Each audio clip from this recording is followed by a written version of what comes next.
شكرا لجمعية وشام على تنظيم لهذه الأمسية. أبارك لكم هذا الشهر الفضيل أعاده الله علينا وعليكم باليمن والبركات.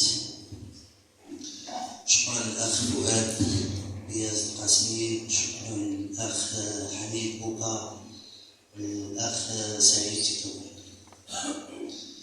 مشاركتي هي بقصيدة تحت عنوان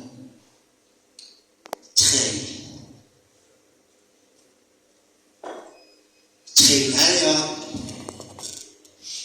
كون كانت الأرض لفوق والسما لتحت، فين غنكون حنايا؟ واش الفوق واش لتحت ولا مواصلين بيناتهم؟ تخيل معايا وشوف غير مرة واش تقدر تحس بمواج البحر، واش تقدر تحس بحبات الرمل،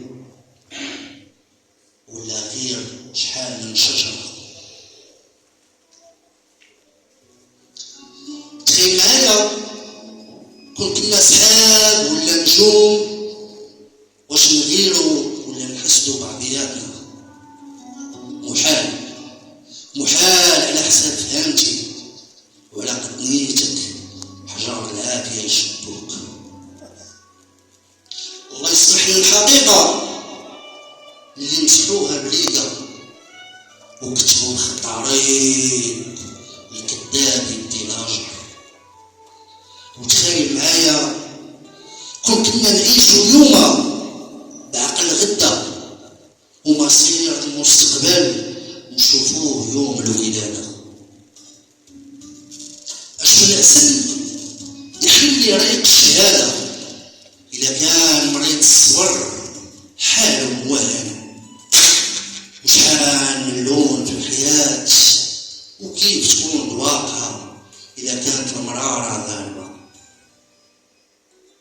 ما تخدعنيش بلا نظرية، ما تخدعنيش بجيبها فم وقول،